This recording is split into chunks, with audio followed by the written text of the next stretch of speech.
প্রিয় পঞ্চম শ্রেণীর শিক্ষার্থীরা, কেমন আছো তোমরা সবাই? আমি আশা করছি তোমরা সবাই অনেক ভালো আছো, আমিও ভালো আছি। প্রিয় শিক্ষার্থীরা, আজ এই মুহূর্তে আমি তোমাদের সাথে আছি তোমাদের পঞ্চম শ্রেণীর বাংলাদেশ ও বিশ্ব পরিচয় বইটি থেকে অধ্যায় 12 প্রথম পাঠটি নিয়ে। এই মুহূর্তে তোমরা যারা আমার এই ক্লাস উপভোগ করছো এবং যারা সাথে আছেন সকলকেই স্বাগত জানাচ্ছি। বাকেরগঞ্জ অনলাইন প্রাইমারি স্কুলের পক্ষ থেকে আমি মোহাম্মদ মনির হুসাইন, সহকারী শিক্ষক, ভাগ্য কারবারিপাড়া সরকারি প্রাথমিক বিদ্যালয়, মাটিরাঙ্গা, খাগড়াছড়ি।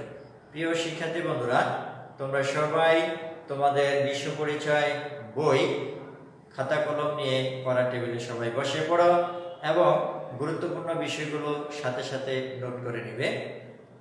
যে শিক্ষার্থীরা, তোমরা জানো যে আমরা বাংলাদেশে বসবাস করছি। বাংলাদেশ ছাড়াও অনেকগুলো দেশ রয়েছে পৃথিবীতে। আমরা যখন কোনো সমস্যার সম্মুখীন হই, এই সমস্যার সমাধান কল্পে অনেক সংস্থা কাজ করে থাকেন। তার মধ্যে একটি গুরুত্বপূর্ণ সংস্থা হচ্ছে জাতিসংঘ। আজ আমরা এই গুরুত্বপূর্ণ সংস্থাটি নিয়ে আলোচনা করব। তো সবাই আজকে পাঠের যে বিষয়বস্তুটি আছে সেটি লিখে নাও, জাতিসংঘ।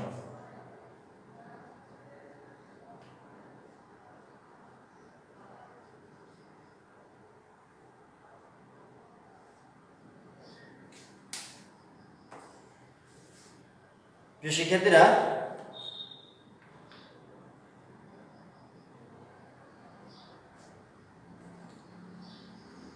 আমরা যে দেশে বসবাস করি, তোমরা যেহেতু পঞ্চম শ্রেণীতে পড়ো, অবশ্যই তোমরা সবাই জানো আমরা কোন দেশে বসবাস করছি, বাংলাদেশে। তো এই বাংলাদেশ সহ পৃথিবীতে মোট দেশ রয়েছে পরিসংখ্যান অনুযায়ী 195টি। বাংলাদেশ সহ মানে আমাদের এই দেশ সহ পৃথিবীতে দেশ রয়েছে 195টি।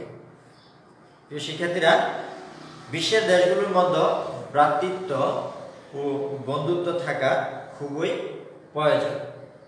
আমরা কেউই বা কোনো দেশই সকল দিক থেকে স্বয়ংসম্পূর্ণ নই। আমরা একে অপরের উপরে, একটি দেশ অন্য একটি দেশের উপরে নির্ভরশীল। আমদানি রপ্তানি করেই আমাদেরকে চলতে হচ্ছে। সুতরাং এই বিশ্বের যে দেশগুলো রয়েছে, এই সকল দেশগুলোর মধ্যে ভ্রাতৃত্ব এবং বন্ধুত্ব থাকা প্রয়োজন, খুবই জরুরি। বিশ্বের দেশগুলোর বিভিন্ন দিক দিয়ে একটি অপরটির উপর নির্ভরশীল। বিভিন্ন দিক দিয়ে কোনো না কোনোভাবে একটি দেশ অন্য একটি দেশের উপরে কি নির্ভরশীল। এভাবে এই দেশগুলোর মধ্যে গড়ে উঠেছে বন্ধুত্ব, সম্প্রীতি এবং সহযোগিতামূলক সম্পর্ক। বন্ধুত্ব, সম্প্রীতি এবং সহযোগিতামূলক সম্পর্ক গড়ে উঠেছে। সম্প্রীতি ও সহযোগিতা প্রয়োজন উপলব্ধি করে দ্বিতীয় বিশ্বযুদ্ধের পর 1945 সালের 24শে অক্টোবর গঠিত হয় জাতিসংঘ। এই গুরুত্বপূর্ণ একটি বিষয় আমাদেরকে জেনে নিতে হবে যে জাতিসংঘ কখন গঠিত হয়েছিল। 1945 সালের 24শে অক্টোবর। 1945 সালে 24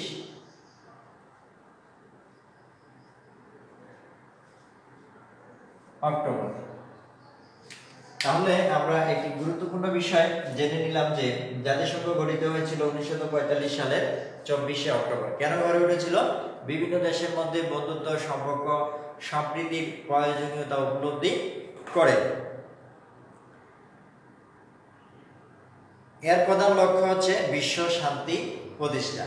সকল কিছুরই একটি উদ্দেশ্য থাকে। আমরা জানি যে কোনো বিষয়, যে কোনো কাজ একটি মহৎ উদ্দেশ্য থাকে। সেই জাতিসংঘের প্রধান উদ্দেশ্য, সেটা আমাদের মনে রাখতে হবে। প্রধান লক্ষ্য ছিল বিশ্ব শান্তি প্রতিষ্ঠা। বিশ্ব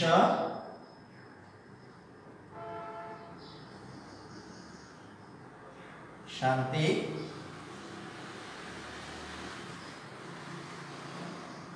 প্রতিষ্ঠা।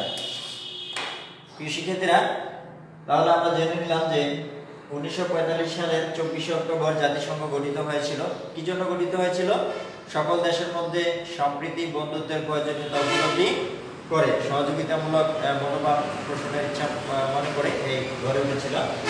তার প্রধান যে লক্ষ্য ছিল বিশ্ব শান্তি প্রতিষ্ঠা করা, অর্থাৎ সারা বিশ্বে যে সমসাময়িক সমস্যা বিরাজমান করছে এই সমস্যাগুলো থেকে উত্তরণ ঘটানো এবং বিশ্ব শান্তি প্রতিষ্ঠা করাই ছিল এই জাতিসংঘের মূল উদ্দেশ্য। বাংলাদেশ স্বাধীনতা লাভের পর 1974 সালের 17 সেপ্টেম্বর জাতিসংঘের সদস্যপদ লাভ করে। তাহলে দেখা যাচ্ছে যে বাংলাদেশ প্রায় অনেক পরে এই জাতিসংঘের সদস্যপদ লাভ করেছিল, প্রায় 30 বছর পরে 1974 সালের 17 সেপ্টেম্বর জাতিসংঘের সদস্যপদ লাভ করে। আমরা এই বিষয়টি জেনে নেই। 1974 সালের 17 সেপ্টেম্বর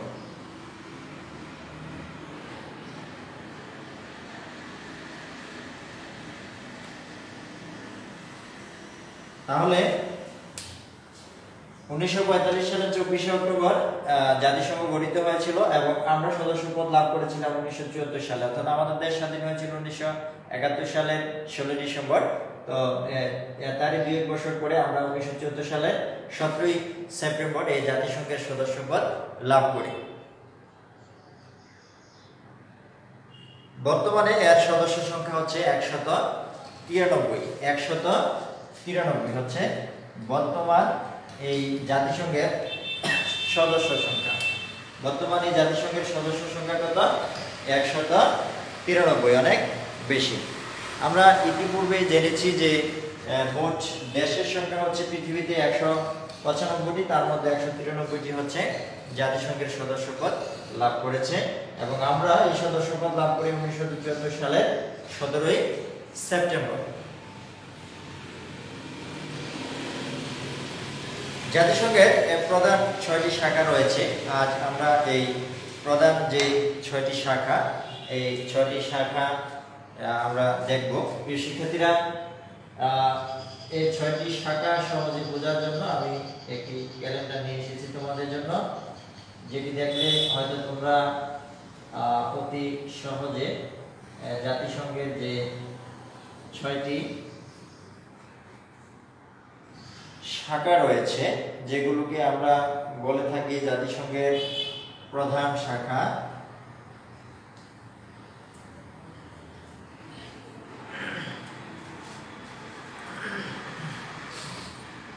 এখানে রয়েছে জাতিসংঘের প্রধান 6টি শাখা, 1, 2, 3, 4, 5, 6। এই 6টি শাখার নামগুলো আমরা আগে একটু জেনে নেই। একটি হচ্ছে সাধারণ পরিষদ, সচিবালয়, সচিব পরিষদ, আন্তর্জাতিক আদালত, অর্থনৈতিক ও সামাজিক পরিষদ, নিরাপত্তা পরিষদ। আমরা সহজে মনে রাখার জন্য এভাবে করতে পারি। প্রথমে আমরা পরিষদগুলো জেনে নেই। সাধারণ পরিষদ, নিরাপত্তা পরিষদ, সচিব পরিষদ, অর্থনৈতিক ও সামাজিক পরিষদ। তারপরে একটি হচ্ছে সচিবালয়, আর একটি হচ্ছে আন্তর্জাতিক আদালত। প্রিয় শিক্ষার্থীরা, আমরা এখন জেনে নিব যে এই 6টি পরিষদের যে 6টি যে শাখা রয়েছে, সেই 6টি শাখার কার কি ভূমিকা বা কার কি কাজ রয়েছে সেটি আমরা জেনে নিব। প্রথমে দেখি আমরা সাধারণ পরিষদের কি কাজ রয়েছে। সাধারণ পরিষদের কাজ হচ্ছে এই পরিষদে বিভিন্ন সদস্য শাখার নির্বাচন, বিশ্বের বিভিন্ন সমস্যা নিয়ে আলোচনা ইত্যাদি গুরুত্বপূর্ণ কাজ হয়। অর্থাৎ এই পরিষদ নির্বাচন এবং সমস্যা সমাধানের যে আলোচনা সেটি করে থাকে সাধারণ পরিষদ। প্রতি বছরে একবার অধিবেশন হয় এবং একজন সভাপতি নির্বাচিত হয়। প্রতি বছর একবার এই পরিষদ বসে এবং একজন কি হয়ে থাকে, এই অধিবেশনে একজন সভাপতি নির্বাচিত হয়। 1986 সালে বাংলাদেশের হুমায়ুন রশিদ চৌধুরী সভাপতির দায়িত্ব পালন করেছেন। অর্থাৎ 1986 সালে বাংলাদেশের হুমায়ুন রশিদ চৌধুরী সভাপতির দায়িত্ব পালন করেছিলেন। প্রতি বছর একবার এদের যে সাধারণ অধিবেশন সেটি সংগঠিত হয় এবং এই বাংলাদেশের পক্ষ থেকে 1986 সালে হুমায়ুন রশিদ, যার নাম, তিনি একবার প্রতিনিধিত্ব করার সুযোগ পেয়েছিলেন। তারপর হচ্ছে সচিবালয়, এটি সকল প্রশাসনিক কাজ পরিচালনা করে। জাতিসংঘের বর্তমান মহাসচিব দক্ষিণ কোরিয়ার নাগরিক বান কি মুন, যে তথ্যটা পূর্বেই তোমাদের এখানে দেওয়া আছে। তারপর হচ্ছে ওসি পরিষদ, এর কাজ ওসিভুক্ত এলাকাসমূহের তত্ত্বাবধান করা। ঔপনিবেশিক আমলে এই পরিষদের কাজ বেশি ছিল, বর্তমানে ওসি পরিষদের কাজ নেই বললে চলে। অর্থাৎ এই কাজ হচ্ছে ওসিভুক্ত যে এলাকাসমূহ আছে সেগুলো তত্ত্বাবধান করা, সেটি ঔপনিবেশিক আমলে অনেক পূর্বে বেশি ছিল, তার কাজ এখন অনেকটা কমে গেছে, সেই কথাটি এখানে বলা আছে। তারপর হচ্ছে আন্তর্জাতিক আদালত, সদস্য রাষ্ট্রগুলোর মধ্যে সীমানা সহ দেশের অন্য যে কোনো বিরোধ মীমাংসা করা এর কাজ। অর্থাৎ আন্তর্জাতিক যে সীমানা যে বিরোধ, সেই সমস্যাগুলো সমাধান করাই হচ্ছে এই আন্তর্জাতিক আদালতের প্রধান কাজ। 2012 সালে বঙ্গোপসাগরের সমুদ্র সীমা নিয়ে মিয়ানমারের সাথে একটি বিরোধ বাংলাদেশের নিজের পক্ষে রায় পায়। অর্থাৎ আমাদের বাংলাদেশের সাথে অনেক পূর্ব থেকেই মিয়ানমারের যে সমুদ্র সীমানা রয়েছে সেখানে আন্তর্জাতিকভাবে যে সমাধান সেটি আমাদের জাতিসংঘ দিয়েছিল, যার রায়টি আমরা আমাদের বাংলাদেশের পক্ষে পেয়েছিলাম। এবং আমাদের, তোমরা সবাই যেহেতু পঞ্চম শ্রেণীর শিক্ষার্থী, তোমরা জানো আমাদের বর্তমান সরকার জননেত্রী শেখ হাসিনার অবদান রয়েছে এই অর্জনের প্রতি। সেক্ষেত্রে এই যে বঙ্গোপসাগরের সমুদ্র সীমা আমরা জয় করতে পেরেছি। মিয়ানমারের সাথে এই বিরোধ আমাদের নিষ্পত্তি করে দিয়েছিল, সেটা হচ্ছে আন্তর্জাতিক আদালত, এটি একটি উদাহরণ যে কাজটি করেছে। তারপর আছে অর্থনৈতিক ও সামাজিক পরিষদ, এটি বিশ্বের বিভিন্ন দেশের সামাজিক অর্থনৈতিক সমস্যা যেমন দারিদ্রতা দূরীকরণ, শিক্ষা, বেকারত্ব ইত্যাদি ক্ষেত্রে জীবনযাত্রার মান উন্নয়নের কাজ করে থাকে। তাহলে আমরা দেখলাম যে অর্থনৈতিক ও সামাজিক পরিষদ যেটি রয়েছে এটি বিশ্বের বিভিন্ন বেকারত্ব, দারিদ্রতা দূরীকরণ, শিক্ষার কাজ ইত্যাদি ক্ষেত্রে এই অর্থনৈতিক ও সামাজিক যে পরিষদ রয়েছে সেটি কাজ করে থাকে। তারপর হচ্ছে নিরাপত্তা পরিষদ, নিরাপত্তা পরিষদেরও কিছু কাজ রয়েছে।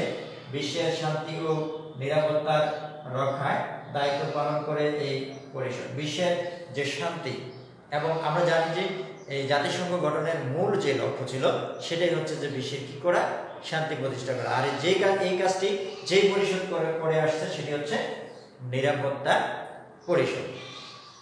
বিশ্বের শান্তি ও নিরাপত্তা রক্ষার দায়িত্ব পালন করে এই পরিষদ। এর 5টি সদস্য রাষ্ট্র হলো, আবার এই নিরাপত্তা পরিষদের 5টি সদস্য রাষ্ট্র আছে: যুক্তরাজ্য, যুক্তরাষ্ট্র, রাশিয়া, ফ্রান্স ও গণচীন। যুক্তরাজ্য, যুক্তরাষ্ট্র, রাশিয়া, ফ্রান্স ও গণচীন। বাংলাদেশ 2 বার নিরাপত্তা পরিষদের অস্থায়ী সদস্য হিসেবে দায়িত্ব পালন করেছে। এক্ষেত্রে বাংলাদেশের অবদান রয়েছে। বাংলাদেশ যেহেতু একটি সদস্য রাষ্ট্র জাতিসংঘের, সেই ক্ষেত্রে সেই সুবাদে বাংলাদেশ 2 বার নিরাপত্তা পরিষদের অস্থায়ী সদস্য হিসেবে দায়িত্ব পালন করেছে। বাংলাদেশের সশস্ত্র ও পুলিশ বাহিনী পৃথিবীর বিভিন্ন দেশে জাতিসংঘের শান্তি রক্ষার কাজে নিয়োজিত আছে। এই যে নিরাপত্তার বিষয়টি, এই নিরাপত্তার বিষয়ে আমাদের দেশ যথেষ্ট সুনাম অর্জন করছে। আমাদের দেশে জাতিসংঘের থেকে জাতিসংঘ কর্তৃক পরিচালিত হয়ে বিভিন্ন দেশে শান্তি রক্ষার যে কাজ করছে সে কাজে অনেক সুনাম অর্জন করেছে ইতিমধ্যে, এবং কি করেছে, খুব নিষ্ঠার সাথে জাতিসংঘের শান্তি রক্ষার মিশন এরা নিয়োজিত এবং কাজ করে আসছে, এবং অনেকবার প্রথম স্থান অধিকার করেছে সুনাম অর্জনের ক্ষেত্রে। তো প্রিয় শিক্ষার্থীরা, তাহলে আমরা জেনে নিলাম যে জাতিসংঘের যে প্রধান 6টি শাখা, আমরা শাখার নামগুলো আরেকটু মনে করে নিই। যে পরিষদগুলো আছে: সাধারণ পরিষদ, ওসি পরিষদ, নিরাপত্তা পরিষদ, অর্থনৈতিক ও সামাজিক পরিষদ, আরেকটি হচ্ছে সচিবালয়, আন্তর্জাতিক আদালত। আমি আবারও বলছি: সাধারণ পরিষদ, ওসি পরিষদ, নিরাপত্তা পরিষদ, অর্থনৈতিক ও সামাজিক পরিষদ, একটি হচ্ছে সচিবালয়, আরেকটি হচ্ছে আন্তর্জাতিক আদালত। এই বিষয়গুলো আমাদেরকে মনে রাখতে হবে। তবে সহজে মনে রাখার জন্য তোমাদের একটি কৌশল হচ্ছে, প্রথমে তোমরা কি করবে, পরিষদ আছে 4টি পরিষদের নাম আগে জেনে নিবে। এই 6টি শাখার মধ্যে 4টি পরিষদের নাম আগে মনে রাখবে, তারপর আছে সচিবালয় আর হচ্ছে আন্তর্জাতিক আদালত। তাহলে তোমরা সহজে এই 6টি শাখা জাতিসংঘের যে 6টি শাখা রয়েছে সেই শাখার নামগুলো মনে রাখতে পারবো। শিক্ষার্থীরা, তাহলে আমরা আজ কি জেনে নিলাম যে জাতিসংঘের যে শাখাগুলো আছে সেই শাখাগুলো সম্পর্কে আমরা ধারণা লাভ করলাম এবং কোন শাখার কি কাজ আমরা সেটিও জেনে নিলাম। প্রিয় শিক্ষার্থীরা, এই যে 6টি শাখা রয়েছে সেই 6টি শাখার মধ্যে আমরা একটি গুরুত্বপূর্ণ বিষয় দেখেছি। সেই বিষয়টি হচ্ছে যে এখানে বাংলাদেশ প্রতিনিধিত্ব করেছে এবং বাংলাদেশে সরাসরিভাবে যুক্ত হয়েছে এই 6টির মধ্যে 3টি শাখার সাথে। কয়টি শাখার সাথে? 3টি শাখার সাথে। সেই শাখাগুলো হচ্ছে সাধারণ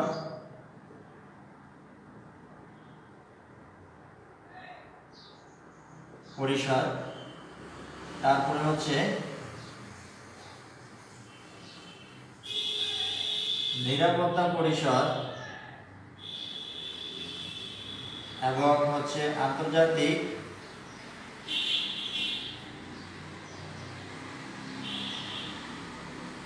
আদালত। শিক্ষার্থীরা, তাহলে আমরা দেখে নিলাম যে সাধারণ পরিষদ, নিরাপত্তা পরিষদ এবং আন্তর্জাতিক আদালত এগুলোর সাথে আমাদের বাংলাদেশ সরাসরিভাবে জড়িত। সাধারণ পরিষদের ক্ষেত্রে আমরা দেখেছি যে প্রতি 1 বছরে একটি মাত্র অধিবেশন এদের সংগঠিত হয় এবং সেই অধিবেশনে 1986 সালে আমাদের বাংলাদেশি একজন লোক হুমায়ুন, আমি নামটি দেখে নিচ্ছি, সাধারণ পরিষদ হুমায়ুন রশিদ চৌধুরী একবার নেতৃত্ব দিয়েছিলেন, এই অধিবেশনের সভাপতির দায়িত্ব পালন করেছিলেন। নিরাপত্তা পরিষদের ক্ষেত্রে আমরা দেখছি যে প্রতি বছরে জাতিসংঘের শান্তিরক্ষা মিশনে আমাদের বাংলাদেশের সেনাবাহিনী, পুলিশ এবং বিভিন্ন বাহিনী থেকে যারা সেখানে মিশনে অংশগ্রহণ করতে পারছেন এবং সুনামের সাথে দায়িত্ব পালন করছেন, সুনাম অর্জন করছেন এই নিরাপত্তা পরিষদ। আন্তর্জাতিক আদালত আমাদেরকে আমাদের মায়ানমারের সাথে যে সমুদ্র সীমানার যে সমস্যা ছিল সেটি সমাধানে করেছে এবং সেই কাজটি করেছে আন্তর্জাতিক আদালত। এই 3টি শাখা আমাদেরকে সরাসরি সহযোগিতা এবং সম্মান বোধ করেছে, যেহেতু আমরা আমাদের বাংলাদেশও জাতিসংঘের একটি সক্রিয় সদস্য। প্রিয় শিক্ষার্থীরা, তাহলে আজ আমরা দেখে নিলাম যে জাতিসংঘ কখন গঠিত হয়েছিল, আমাদের বাংলাদেশ জাতিসংঘের সদস্যপদ কখন লাভ করেছিল এবং জাতিসংঘের 6টি প্রধান শাখা সম্পর্কে আমরা জেনেছি। তাহলে জাতিসংঘ গঠিত হয়েছিল কত সালে? 1945 সালে। আর বাংলাদেশ সদস্যপদ লাভ করেছিল 1974 সালে। এবং যে 6টি শাখা আমরা পড়েছি সেগুলো হচ্ছে কি? সাধারণ পরিষদ, অচি পরিষদ, নিরাপত্তা পরিষদ, অর্থনৈতিক ও সামাজিক পরিষদ, তারপরে হচ্ছে আন্তর্জাতিক আদালত এবং সচিবালয়। এই 6টি শাখার নাম আমাদের মনে রাখতে হবে।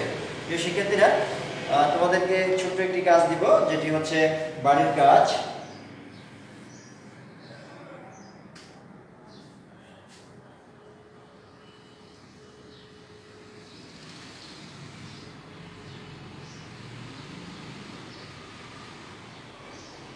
জাতিসংঘ কি, কেন গঠিত হয়েছে,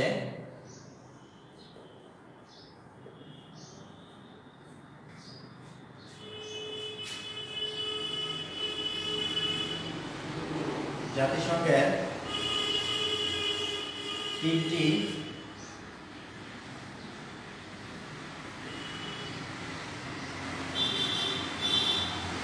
গুরুত্ব লেখো। প্রিয় শিক্ষার্থীরা, তোমাদেরকে আজকের পাঠ থেকে ছোট্ট একটি কাজ দিয়েছি যে বাড়ির কাজ। জাতিসংঘ কি, কেন গঠিত হয়েছে, অর্থাৎ জাতিসংঘ কেন গঠিত হয়েছে। তারপর হচ্ছে জাতিসংঘের 3টি গুরুত্ব লেখো। প্রিয় শিক্ষার্থীরা, তোমরা সবাই বাড়িতে এই বাড়ির কাজগুলো সুষ্ঠু সুন্দরভাবে করবে তাহলে আমাদের এই অনলাইন যে কার্যক্রম, যে পরিশ্রম, সেটা ইনশাল্লাহ সার্থক হবে। তো প্রিয় শিক্ষার্থীরা, তোমাদের সাথে আবারও দেখা হবে অন্য একদিন অন্য একটি পাঠ নিয়ে। সে পর্যন্ত তোমরা সবাই ভালো থাকবে, স্বাস্থ্যের প্রতি যত্ন নিবে, এই আশাই রইল তোমাদের প্রতি। তো আজকের মতো এখানে শেষ করলাম। ধন্যবাদ সবাইকে।